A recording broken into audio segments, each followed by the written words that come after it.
Salut YouTube, je suis très contente d'enfin filmer la première vidéo de la catégorie design qui est un des 3 piliers de ma chaîne, comme je l'expliquais dans ma vidéo programme de chaîne que je vous mets en lien si vous n'avez toujours pas vu. Aujourd'hui on va parler de culture artistique et plus particulièrement de comment se forger une culture artistique personnelle simplement. J'ai donc sélectionné 3 pistes personnelles qui pour moi répondent à cette problématique et je vais les présenter tout de suite. La première solution est pour moi d'assister à un événement culturel par semaine ou en tout cas à un événement culturel minimum par mois. Et je dis événement culturel et pas exposition parce que j'entends par là des expositions saisonnières mais aussi des expositions permanentes à la Cinémathèque par exemple, des concerts à la Philharmonie, des pièces de théâtre, des ballets, des opéras, Opéra Garnier, Opéra Bastille. J'entends par là des conférences, des festivals, des jardins aménagés comme la recyclerie, les jardins Albert Kahn, des musées divers et variés, le musée des années 30, le musée de l'homme,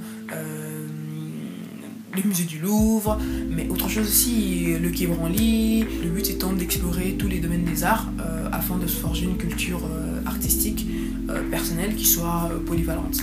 Le plus dur reste encore de se décider sur l'expo à aller voir, le concert à aller voir, ou comment, pourquoi. Et donc le moyen le plus simple selon moi c'est de suivre sur le réseau social sur lequel vous êtes le plus actif, de suivre des comptes institutionnels. Sur Twitter par exemple, je pense au compte de Que faire à Paris et le compte de Paris Musée. Et ces deux-là sont des essentiels pour moi parce qu'ils relaient quotidiennement des annonces, des informations sur les expositions du moment, sur les événements culturels du moment. Et c'est un gain de temps considérable que de ne pas avoir à éplucher tous les sites de chaque musée pour voir l'exposition qui a lieu sur le moment. Dans mon cas, j'utilise aussi énormément l'application Dojo dont j'ai déjà parlé il y a très longtemps, qui me permet d'avoir une vue d'ensemble sur les événements culturels de la semaine et qui propose, je trouve, une belle sélection vraiment d'événements culturels et même des lieux peu connus en fait à visiter, et c'est toujours très intéressant de parcourir cette application. La deuxième solution consiste à tenir un carnet d'exposition parce que évidemment tous ces événements culturels, toutes ces expositions, il faut bien en garder une trace, et donc dans mon cas je tiens un carnet d'exposition dans lequel je garde tous mes relevés graphiques des événements culturels auxquels j'assiste. Et dans le cas d'une exposition par exemple, je fais 1 ou 2 croquis de la scénographie et plusieurs croquis des œuvres qui m'ont le plus touché et pour lequel j'inscris bien évidemment les informations essentielles, à savoir le titre de l'œuvre, l'auteur, la date et quelques informations aussi sur le contexte. Par contre, je tiens à préciser que ce carnet d'exposition n'est pas du tout un catalogue, ce n'est pas une collection, c'est un carnet qui est censé regrouper des comptes rendus personnels des événements culturels auxquels on a assisté, des expositions qu'on a vues. Il ne s'agit pas du tout de faire des croquis de tout ce qu'on a vu, non. Donc dans mon cas, je fais une exposition en entier, ensuite je reviens sur mes pas pour relever en croquis des choses qui m'ont touché, des choses qui m'ont surpris, vraiment en avoir, faut en retirer une expérience personnelle. Et je laisse toujours une page vierge avant de faire les croquis d'une exposition. C'est une page vierge sur laquelle je reviens après coup pour inscrire le nom de l'exposition, la date et le musée dans lequel elle a eu lieu.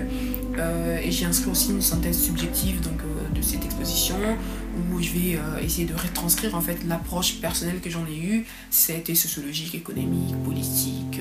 Et j'inscris parfois aussi des petits commentaires pour des œuvres spécifiques qui m'ont fait rire, qui m'ont surprise par exemple. Le but étant de toujours garder cette touche personnelle qui fait tout l'intérêt en fait de ce carnet d'exposition. La troisième et dernière piste consiste tout simplement à lire des livres sur l'histoire de l'art.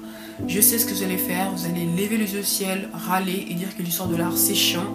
Je suis d'accord avec vous, c'est pour ça que j'ai sélectionné pour la vidéo 3 livres que j'estime être parfaitement accessibles pour s'initier à l'histoire de l'art.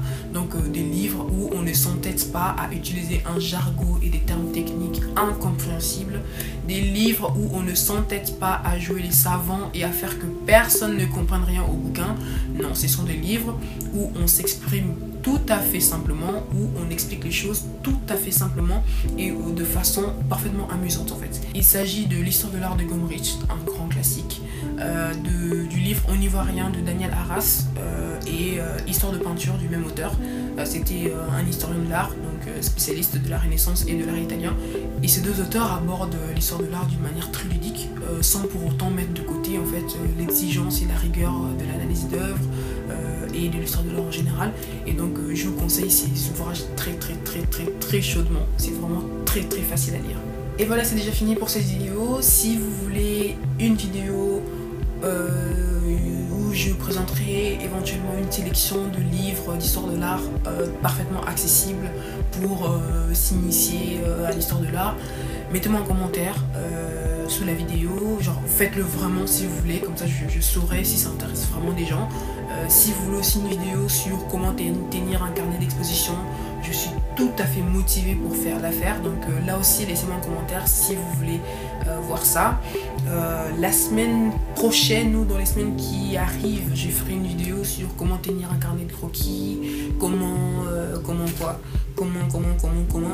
développer la technique, comment développer sa créativité, enfin j'ai plein d'idées de vidéos et j'ai tout noté pour ne rien oublier. Et donc j'espère que vous serez au rendez-vous et je vous dis à très bientôt pour une nouvelle vidéo. Bisous.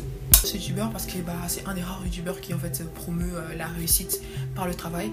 Ça va sembler évident de le lire comme ça, mais c'est vrai que sur YouTube en fait on aime bien que les choses nous tombent sur la tête comme ça sans rien faire.